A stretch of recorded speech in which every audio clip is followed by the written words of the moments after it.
Alright, this is DIY number 4, I think. And this is going to be one of the main attractions in the room, even though it's just artwork. The main attraction will be sale. Mom. Trust me. Okay, come get me, got me yet. Your leg's broken? How did I get over here? How did I get to Earth? You're mechanical. How did I get to Earth? Over here, therefore, you're mechanical. How did I get to Earth? That's irrelevant. Is it? Yes. Then it's irrelevant that my mechanical car brought you over here. You are going to need a picture frame. This one I got at Michael's. God bless the coupons them, because I got it on I think it was 60% off that day. So this one is 24 by 20 or 20 by 24. And I also grabbed this board from Dollarama, and also this what's it called? What is that? You're such a you know what. Oh my gosh, what is it called? Bristol board? I can't stand her. So I got this Bristol board as well, and this is what we'll actually be doing our art on. I'm gonna have to measure it out to make sure that it's gonna fit directly inside, but that'll be step 1.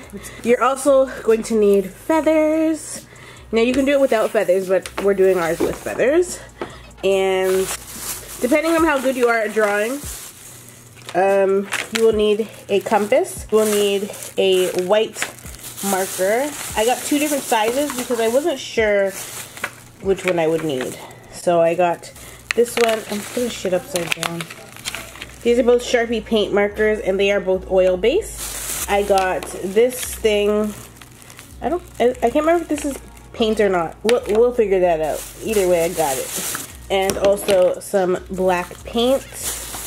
And you will also need a pencil and an eraser. You may want to practice drawing it out first, so I did my practice run. Yeah, then you can get started. So the first thing you're going to want to do is remove the insert of the photo frame. And this is the insert. You're also going to need a ruler or a meter stick. You want to make sure that you have the right size. So you're gonna lay this onto here, and you're gonna cut off the excess. Now you can do what I did in my last video and literally just flip this over and paint on the back of this, but I don't really want to do that. So you're going to line it up, and you can make a mark.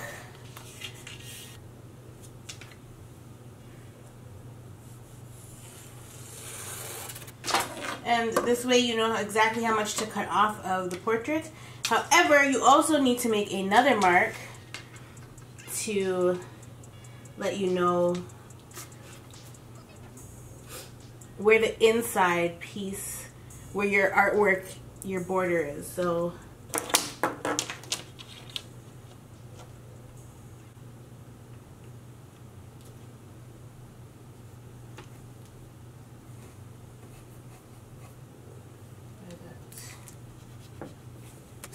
once you've drawn those lines, and I'm gonna zoom in so you can see the pencil. Can you see the pencil marks? Yeah. So the border is about 2.6 inches, and that border should be all the way around. And so it's just giving you a margin. Your image can't go past this line here. So once you have your measurements, you can go ahead and cut. You can just whip this out again to see if it's the same. And it pretty much lines up. Okay, I apologize if the lighting's not the greatest, but you're gonna wanna have your example drawing. You're pretty much just going to draw it out again. I'm actually gonna show you guys the original image because I changed it a little bit just so that it was more of a black girl. I wanted to give the features a little bit more of an exotic look. The original photo is clearly a Caucasian woman, so I didn't want to copy it completely. You want to mark where you want the top of the head to be. For this is a good top of the head.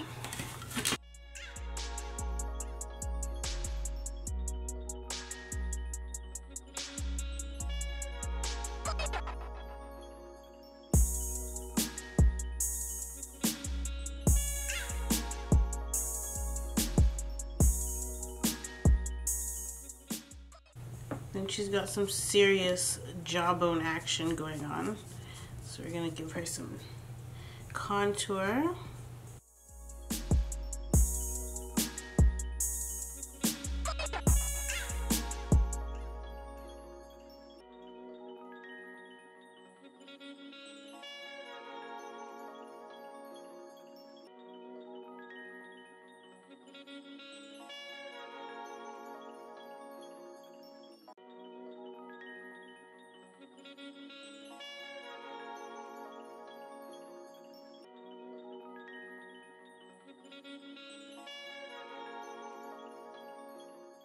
You want to just make sure that her jawline is matched up on both sides and that the curve is pretty equal. You don't want her to have a lopsided face. So let me just put the painting actually straight because that's the best way to determine. Okay, and so this is where your compass will come in. When I did the original drawing, I did not use a compass. I just freehanded it. I'm gonna freehand it. I can't use the compass. Screw the compass. Freehanding is just easier, especially because it doesn't have to be a perfect circle. You can literally sketch it out to what you need it to be. I think if you use the compass, it's just an option to have. But like I said, we're not sketching perfect circles. And at this point, I'm gonna draw her ear because there's an ear here.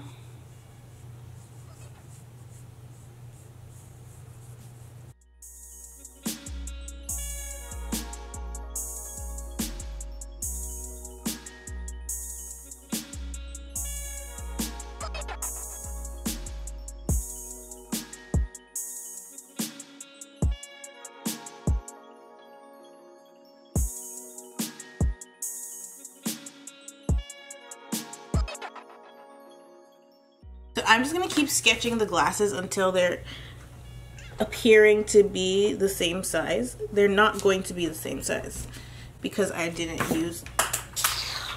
And just like the top of the head, you want to make sure your glasses are finishing at the same level on the face.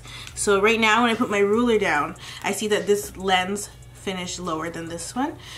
So I'm actually going to scale this one upwards.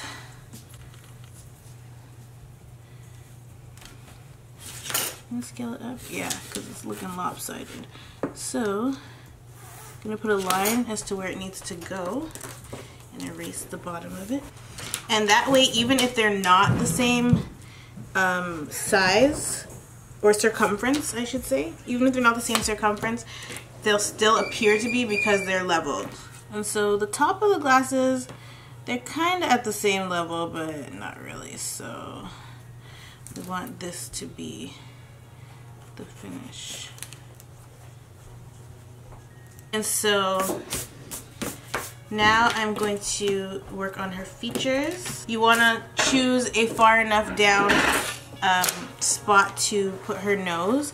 And in the original photo, the nostrils are really close together, but because I wanted to make it more black girl, I decided to spread the nostrils out. And the nostrils are just two little circles, or two little, almost like teardrops.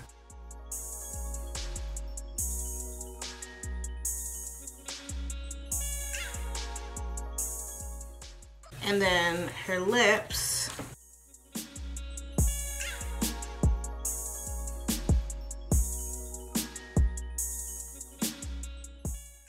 I want them to be very full.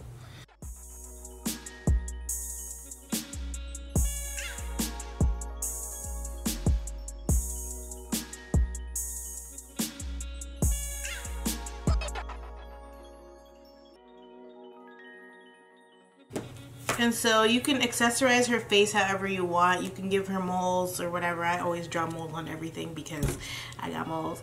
So you can give her whatever you want. But then I'm going to move on to her neck. And so for her neck, you don't have to really curve it. It could go straight down. And then this side, go like this. Then you want to draw a line straight across, and this will be her choker. And the pearls are all different sizes, so you could just do whatever you feel like with that.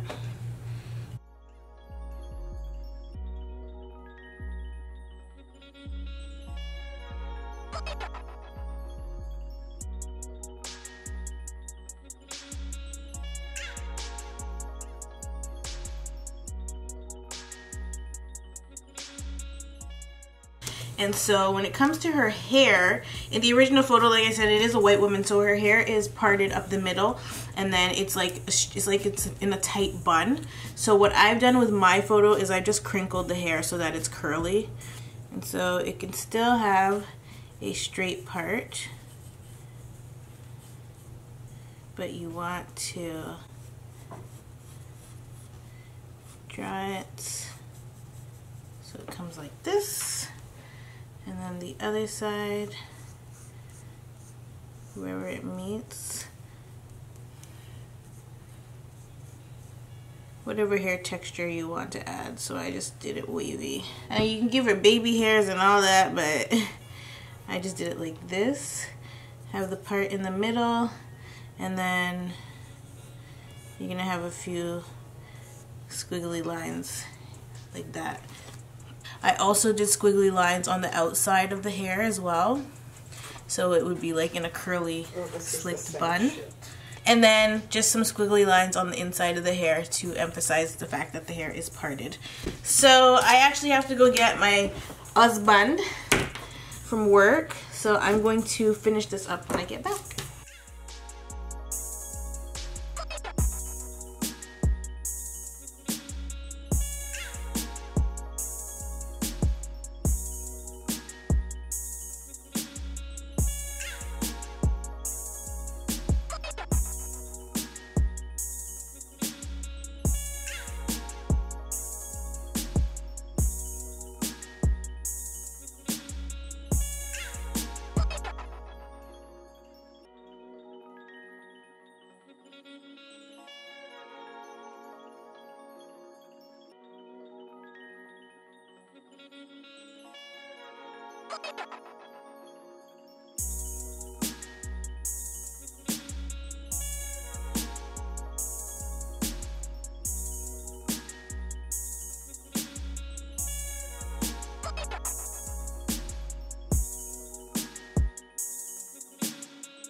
So even though you are going to be painting inside the lines, you kind of want your brush to go outside of the lines as well to make like it's I don't know how to explain it. I guess little paint strokes with the bristles, so that it's like it looks like it's painted. It doesn't look like it's a perfect circle. And you're gonna put as much black as you need to make it as opaque as possible.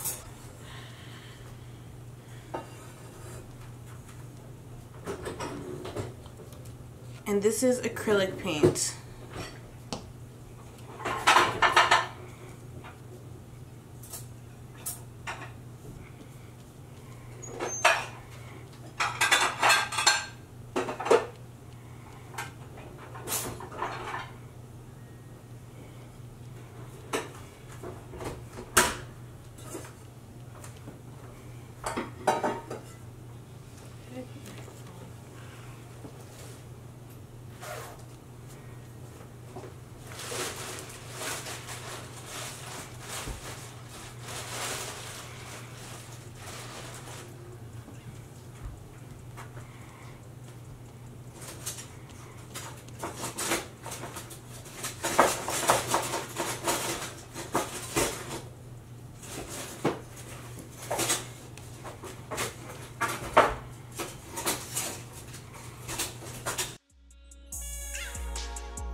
So I'm not gonna do the Chanel logo until the very end. So I'm gonna actually pluck the feathers out of the boa to use them.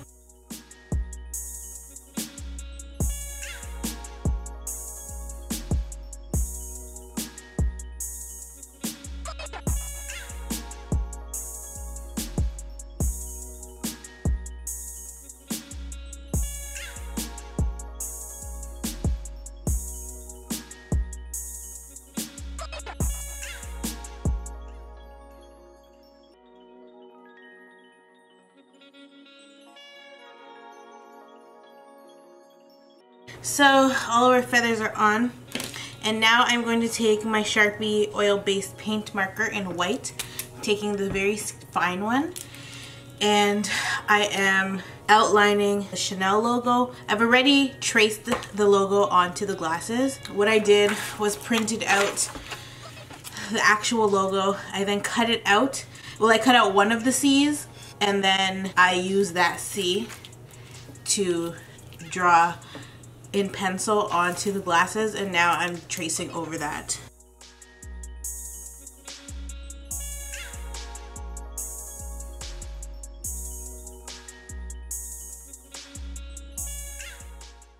I actually messed this one up. It's not proper, but it's okay.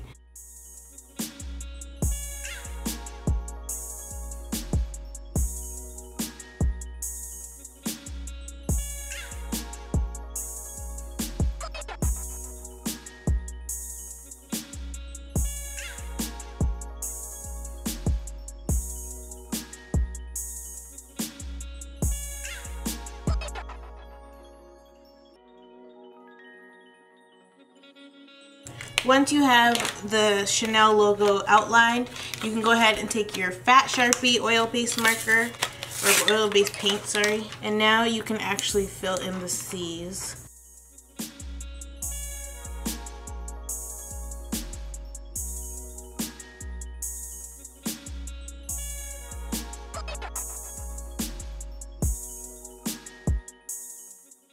Also, you want to make sure that your black is completely dry before you go ahead with the white, because you don't want your C to turn gray. And you want to make sure you get the oil based if you're working with acrylic or oil, and not the water based.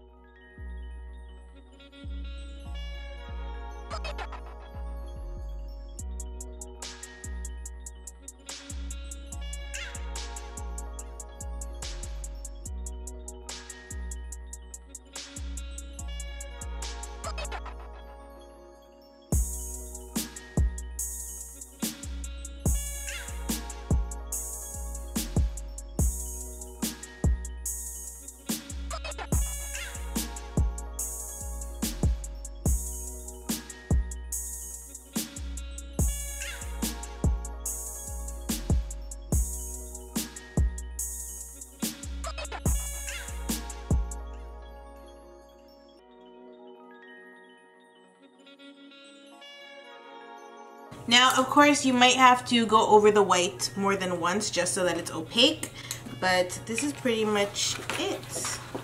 And then you can insert it into the frame once it's dry. So you guys will see this hung in the nursery probably tomorrow. But yeah, I love you all, and I will definitely see you in the next one.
Bye.